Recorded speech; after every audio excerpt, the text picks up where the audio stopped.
All right, welcome everyone to a Friday broadcast.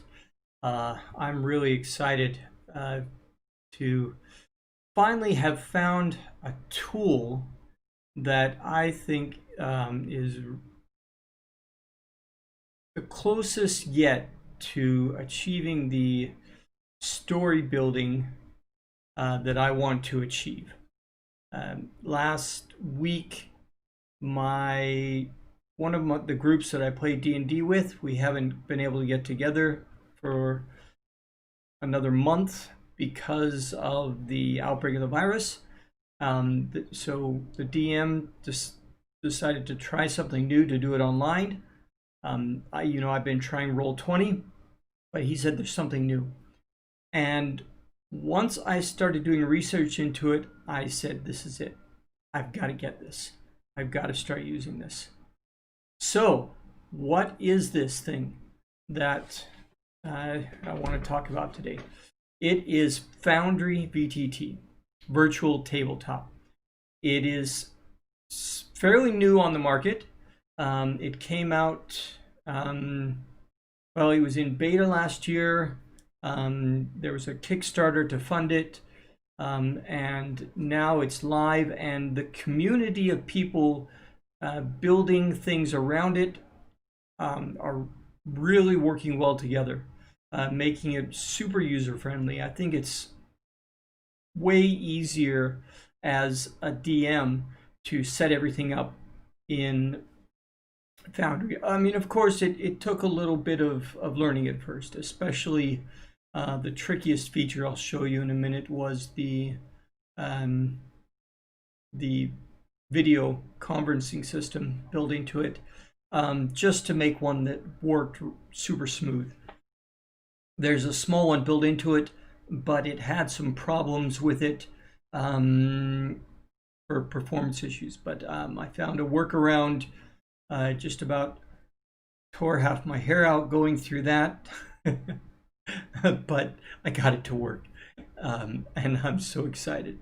So now I will keep an eye on the chat window here. If there are any messages that come up, I will answer them, but I want to show you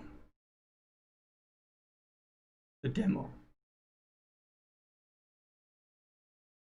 Okay, so you can see that I've put my face in the little window that would normally be. What you're seeing right now is a player's view of the game. And the player's view, so to get into the game, I will send you an invitation link. And I will have, before I invite players in, set up their character sheet and access to their character. So let's take a look and see what that looks like. So here's James West. This was a cowboy character from a special request on my character creation videos recently. Now, I've already assigned him to this testing account.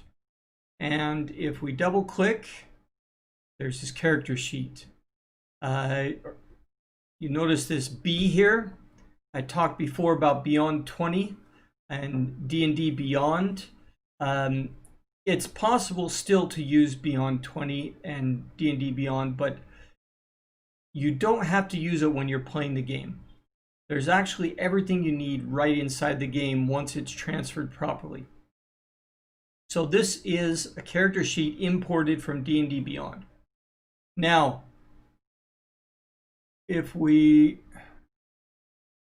bring this to the side and I highlight over like his skills. So he's here in Madame Fiona's tea kettle. Oh, and let's get some background music for that. Now, hopefully I'm not getting any feedback on this because I couldn't find my earphones. So if I've set this up properly, the sound is coming through my mic and through my audio capture on OBS. All right, so back to James West. So he's going to do an investigation check. So I've highlighted investigation. You can see it in orange. I click the button. It's going to be a normal roll. And look at that. We have a green dice that comes out. And it shows in the chat box here. And then the die was there. Not a very good roll. He didn't find very much. So let's go through the buttons in this so you have an idea. There's the basic controls. You can select tokens. You can select targets. I haven't played around with that much. You can move around. You can measure how long the movement is. So let's go back to select the target, and we're going to move James over here. Now you can see there's light coming inside of this room, and the light is going outside the windows. If he goes here to the doors and he opens up he closes the door, can't see outside. Open the door, close the door. This is so cool. There's even a door here. And it looks like there's a link there, but he's gone into the kitchen. And there's light coming from the kitchen. And we're going to close that door again. And I've got to fix that little hole there. Oh, that's because okay. It's not a hole. It's just that where he was placed there. He was seeing through a little bit here. I think it was, yeah, it was right there. Okay. All right. Easy thing to fix, not a big deal. So there is, if you're casting a spell and you want to see the range and who's going to be affected by that spell, you can do that with a cone template, cube template. For an area of effect, we'll hit the, no, we don't want that. Okay.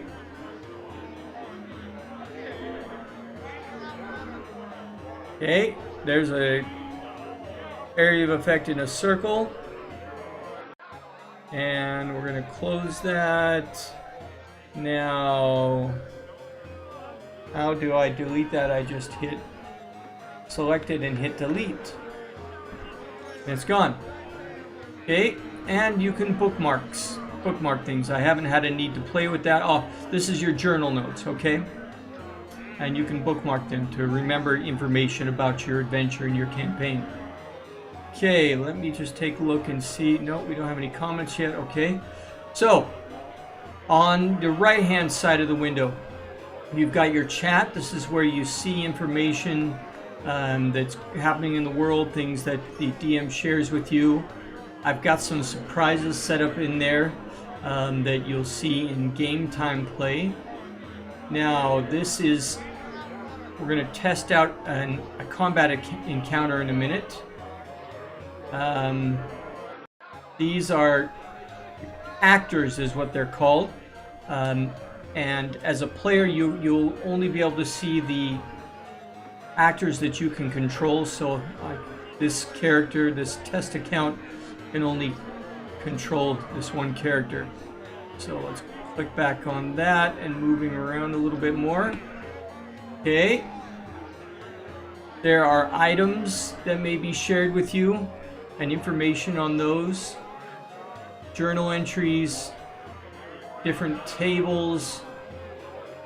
Okay, this is where you see what music is playing, and you can turn the volume down or turn it back up. So if you don't want the volume up so loud on your view, you can change that.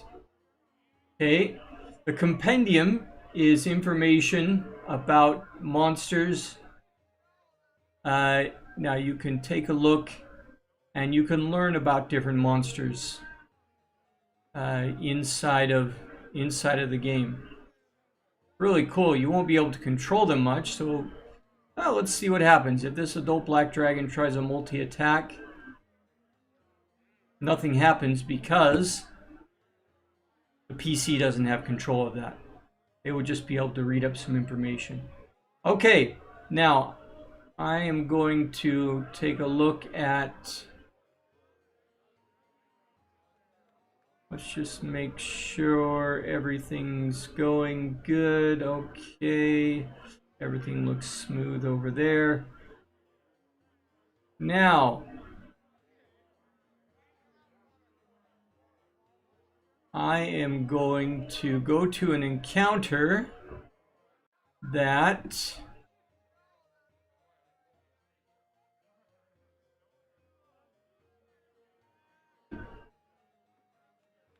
all right.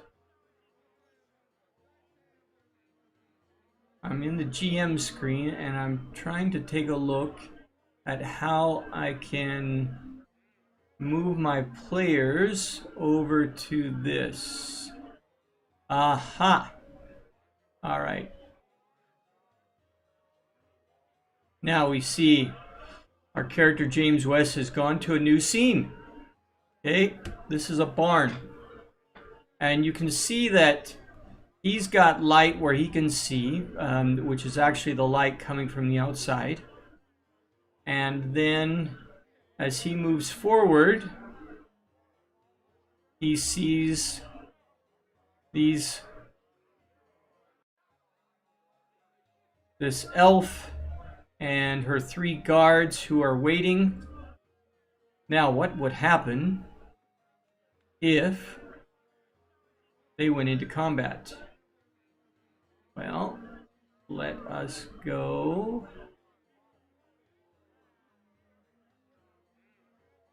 Okay.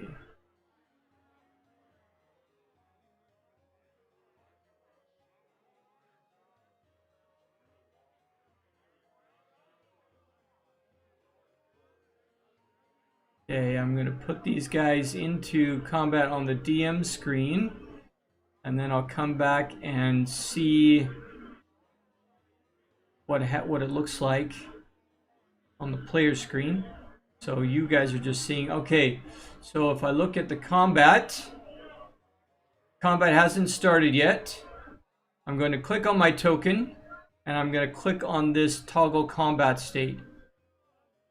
Now, that shows over here in the combat a die, and if you roll that, if you click on this button here, it's going to roll initiative. All right, he's rolled really high. And it's got here whose turn it is, so let me go back to the DM screen and roll initiative for my other players.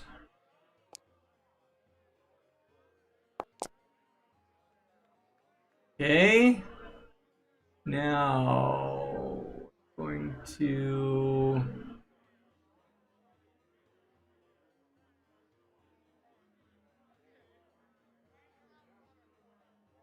Okay, combat is going to start. So, the DM will press begin combat. All right, it's to our player. Now, just like a lot of computer games, there are some hotkey buttons down here at the bottom of the screen. So if I were to go to his inventory and take a look at his actions here. Now, because I made this guy a cowboy, I gave him a pistol. So I'm going to put this down.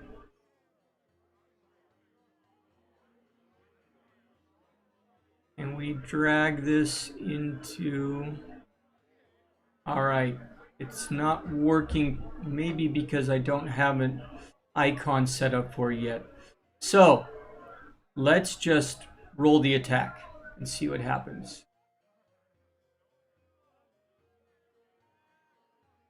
All right, clicking on, now it says that we've got, in the chat roll, we've got the initiative it shows what they rolled. James West's turn. He select his pistol. Now this gives you some information on what your pistol can do. And then you have a choice to attack. So let's do a normal attack roll. He rolled a 7. And I don't know, as a player, what the armor class is of the target. But the DM would then let me know. So, James West pulls out his pistol, fires at the elf, but as he wasn't expecting sudden combat, his aim was off and he misses. Okay. DM goes to the next player in the combat. Okay. The spy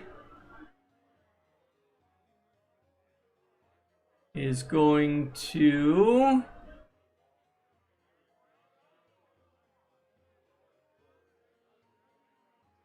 does this have any okay now I haven't set up anything for the spy, so she's just going to try and run away.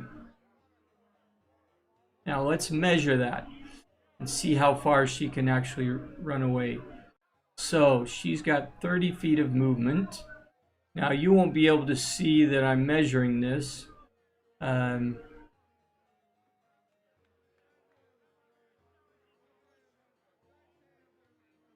Okay. All right. So she's moved away. And that's what you've seen. She's moved out of the way. Okay. So next we have one of the guards. The guards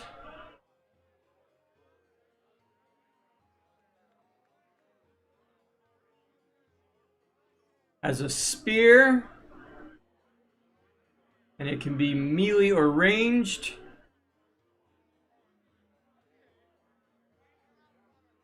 So this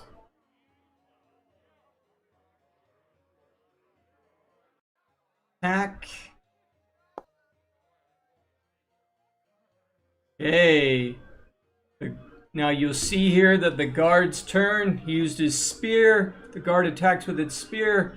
A 19 that hits. We see our player here. We've only got his health listed down here. You can also set in the tokens what you want, but his armor class is only 12. So that was a hit. So the DM is going to then roll for damage. Okay.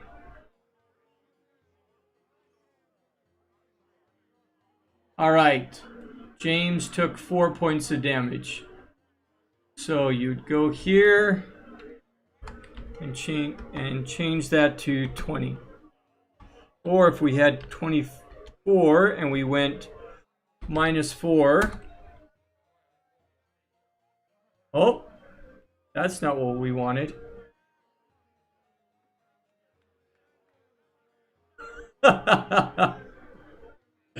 I just made him unconscious. 20 hit points. That's what we want. All right. So those are some of the basic features. It seems a little complicated at first, and there are a lot of features that you can add, and I'm going to make features specific videos in Cantonese and introduce the features one by one. But today for the live broadcast, I just wanted to explore things out and show you what's there. Okay.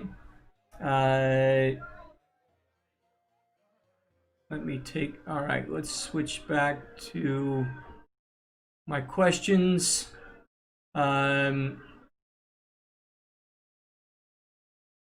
And let me see what questions we have from the audience. All right.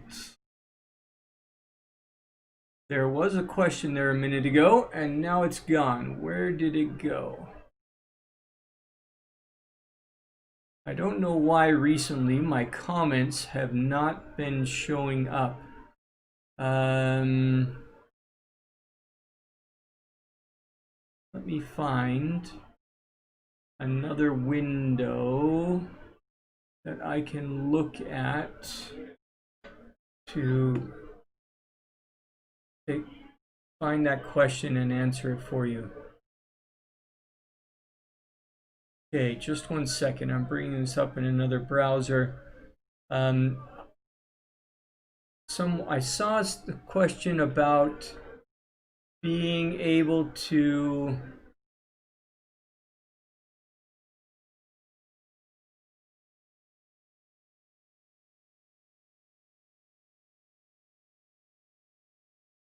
Okay, just one second. I'm bringing this up in another browser.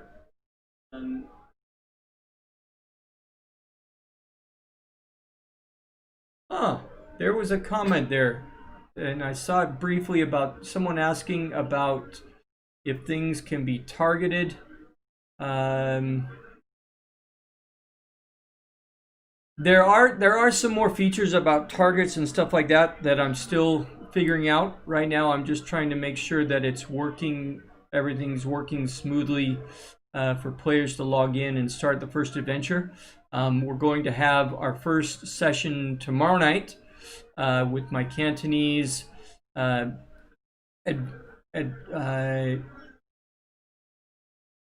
Adventures League. They're going to be having their first session tomorrow.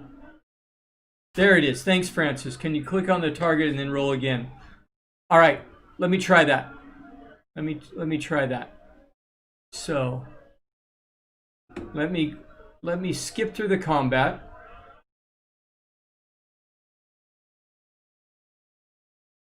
Okay, it's James West's turn again. Now, as you can see, I'm trying as a player to... Okay, there's my target. Okay, let's see what happens now that I've selected that as a target.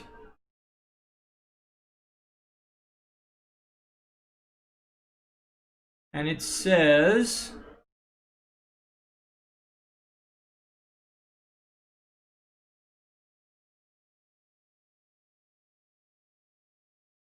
Okay.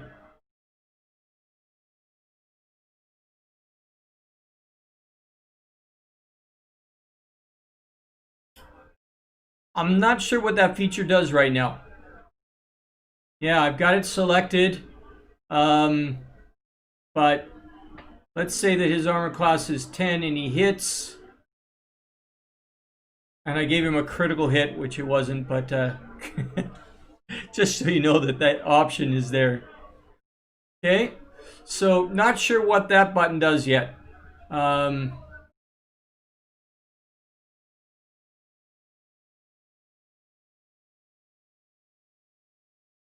Oh, sorry. I forgot to switch back to the screen. Okay, let me go back to that. Okay, let me do that one more time. Okay, so I've got the target selected here. I went here and select target and selected him. And then I went attack, normal attack. That's a hit. Damage, normal. Now it doesn't, I think there's some macros that can be set up by the DM so that the target's hit points are automatically adjusted. What I would have to do in this situation is adjust his hit points so you can see that that attack of 9 points brought his health down to near death. Pretty good shot.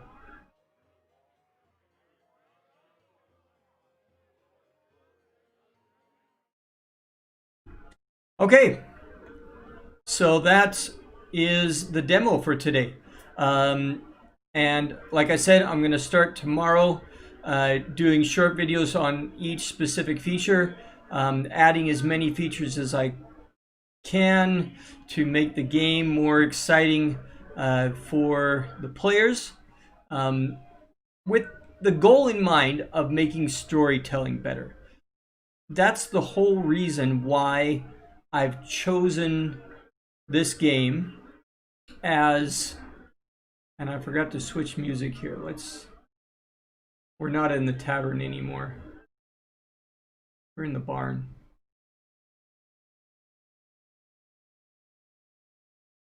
Okay. Anyway.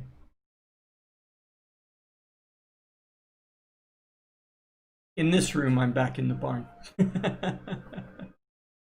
back in the tavern. Back in the tavern. So, okay. Back to my purpose.